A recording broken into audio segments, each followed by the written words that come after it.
नमस्कार, AB star news देख रहे हैं आप और आपका राज्य आपकी खबरें लेकर आपके साथ हाजिर हूं मैं सोहन सिंह। बुलेटिन में सबसे पहले बात हरियाणा की करेंगे। हरियाणा के मुख्यमंत्री मनोहर लाल महम पहुंचे, जहां उन्होंने तालाब का निरीक्षण किया। दरअसल आपको बता दें कि महम में तालाब में सौंदर्यीकरण के नाम पर धांधली के आरोप लग रहे थे, जिसके बाद सीएम मनोहर लाल खुद निरीक्षण करने पहुंचे। इस दौरान सीएम मनोहर लाल ने कहा कि तालाब में गंदा पानी है, शहर का गंदा पानी भी तालाब के अंदर जाता है। दरअसल नगर पालिका के कार्यालय के पीछे स्थित जलभरत जोहड़ की 4 दीवारी और सौंदर्यीकरण की घोषणा की गई थी, जिसके लिए 147.03 लाख रुपए की स्वीकृति भी मिली थी, जिसके बाद काम के रेट एचएसआर और सीपी से अधिक होने के कारण डीसी को पत्र लिखकर 6% रेट अधिक करने की स्वीकृति दी गई। तालाब का सौंदर्यीकरण न होने की वजह से लोगों ने धांधली के आरोप लगाए थे और इसकी शिकायत की थी, जिसके बाद सीएम मनोहर लाल महम पहुंचे थे। वहीं विकास कार्यों को लेकर सीएम मनोहर लाल ने कहा कि अगर मास्टर प्लान बनाकर देंगे तो उस काम को पूरा करवाया जाएगा। उन्होंने जनप्रतिनिधियों से स्थानीय समस्याओं को लिखकर देने के लिए कहा है। नहीं भैया, इंतजार नहीं, मैं पहले भी आया हूँ, मैं निंदाना भी आया हूँ, मैं भी आया हूँ और इस 4.5 साल के अंदर भी आया हूँ और आज इन 4.5 साल में भी आया हूँ। ऐसा नहीं है, आप कहीं अगर खोए हो तो मैं नहीं कह सकता। आज भी और आज भी मेरा कोई कार्यक्रम पहले नहीं था। मैं तो हिसार जाते हुए और रास्ते में मुझे लगा कि महम में होकर जाना चाहिए। रात को जांगड़ा जी को मैंने अपने अधिकारियों को सूचना दी थी कि जाते हुए, और ये जो यहाँ का सरोवर है, तालाब है, इसमें जो पानी गंदा पानी है, इसकी व्यवस्था के लिए एक बार प्रत्यक्ष देखने के बाद पता लगे भाई क्या कठिनाइयाँ कमियाँ हैं। तो यहाँ बताया गया, एक तो ये कॉलोनी का एक रास्ता है, इसकी समस्या बताई है, और शहर का जो गंदा पानी है वो इसके अंदर आता है। उन्होंने कहा यहाँ की एक मास्टर प्लान बना करके।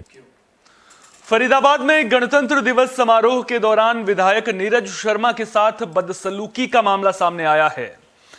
आरोप है कि पुलिस ने विधायक के साथ धक्का मुक्की की और उन्हें गणतंत्र दिवस समारोह में हिस्सा लेने से रोका गया। जानकारी के मुताबिक विधायक नीरज शर्मा अपने विधानसभा क्षेत्र NIT 86 की जनसमस्याओं वाला चोगा पहनकर गणतंत्र दिवस समारोह में हिस्सा लेने के लिए पहुंचे थे। जैसे ही वे सेक्टर 12 के मेन गेट पर पहुंचे, पुलिस कर्मियों ने उन्हें भीतर जाने से रोक दिया। विधायक नीरज शर्मा ने कहा कि उनके कपड़ों पर जय सियाराम लिखा हुआ है और स्वास्तिक बना हुआ है। उन्हें इस समारोह में जाने से रोका जाना सही नहीं है, लेकिन उन्हें तब भी रोका गया और उनके साथ धक्का मुक्की की गई।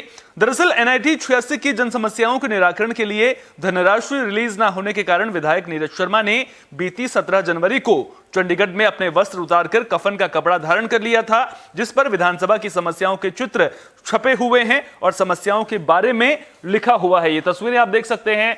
जय सियाराम एक और लिखा हुआ नजर आ रहा है। इसके अलावा वो ये कह रहे हैं कि इसमें स्वास्तिक का चिन्ह बना हुआ था, लेकिन साथ ही साथ इसमें आपको बता दें कि क्षेत्र की समस्याओं को लेकर के भी जिक्र इस टी-शर्ट में किया गया था, इस शर्ट में किया गया था, जिसके बाद पुलिस ने गणतंत्र दिवस समारोह में जाने से विधायक को रोक लिया ताकि वहां पर माहौल किसी तरह से खराब ना हो।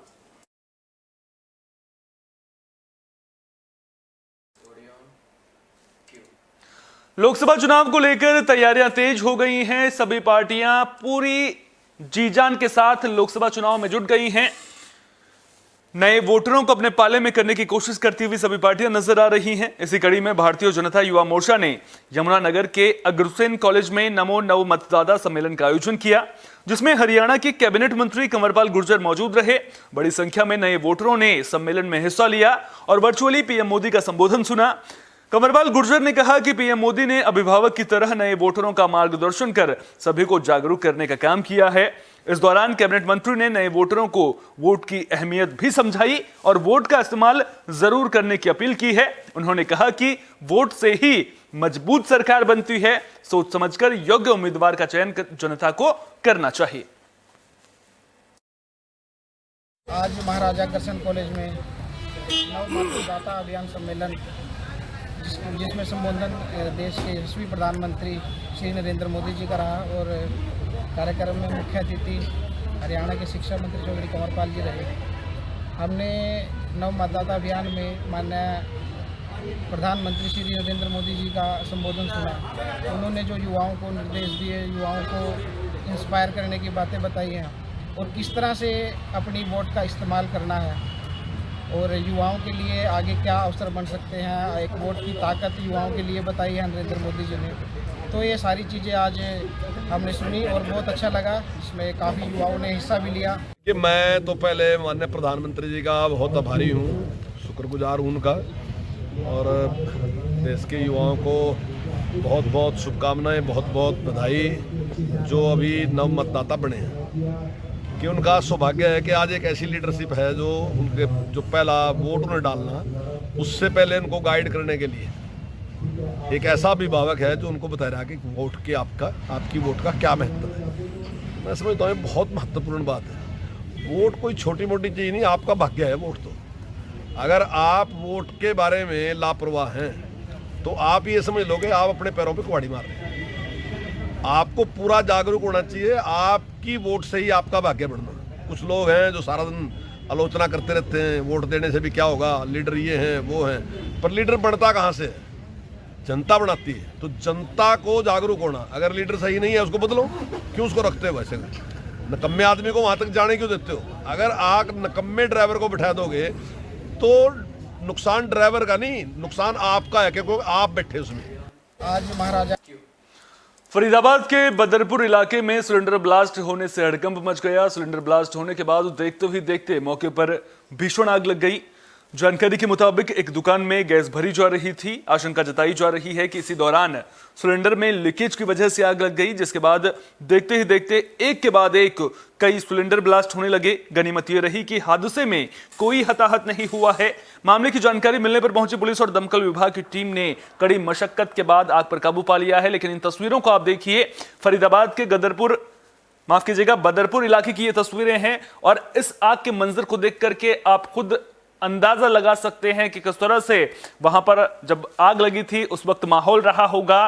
पहले एक सिलेंडर में आग लगती है, उसके बाद सिलेंडर में ब्लास्ट होता है और उसके बाद देखते ही देखते दुकान में गैस भरने की वो दुकान बताई जा रही है, वहां पर गैस सिलेंडरों में भरी जा रही थी। पहले एक सिलेंडर में ब्लास्ट होता है और उसके बाद एक धमाके की कई आवाजों से शहर गुंजायमान हो उठता है और उसके बाद भयंकर आग मौके पर लग जाती है। अब फायर ब्रिगेड ने हालांकि आग पर काबू पा लिया है और गनीमत यह रही है कि इस हादसे में, इस भयंकर आगजनी में कोई हताहत नहीं हुआ है।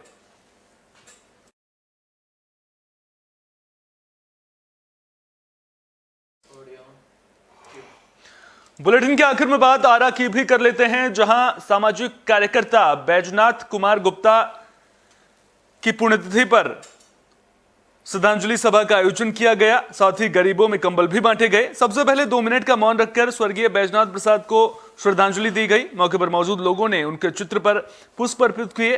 इस दौरान लोगों ने उनके द्वारा किए गए सामाजिक कार्यों को याद किया। जानकारी के मुताबिक बैजनाथ प्रसाद गुप्ता ने साल 1978 में गोला मोहल्ला विकास समिति बनाई थी ताकि इलाके का विकास हो सके।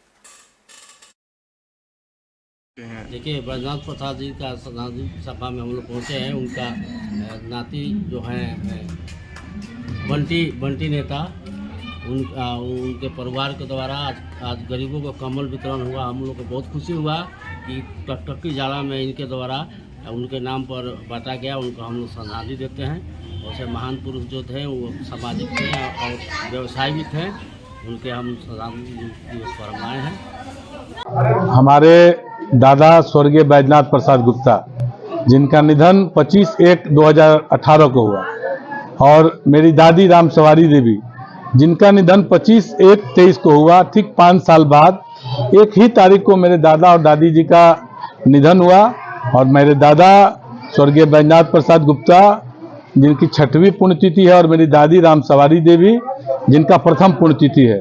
और मेरे दादा हमेशा सामाजिक जीवन में रहे हैं और सामाजिक न्याय के आंदोलन में रहे हैं और हमेशा समाज में आपसी भाईचारा, प्रेम, मोहब्बत के वन।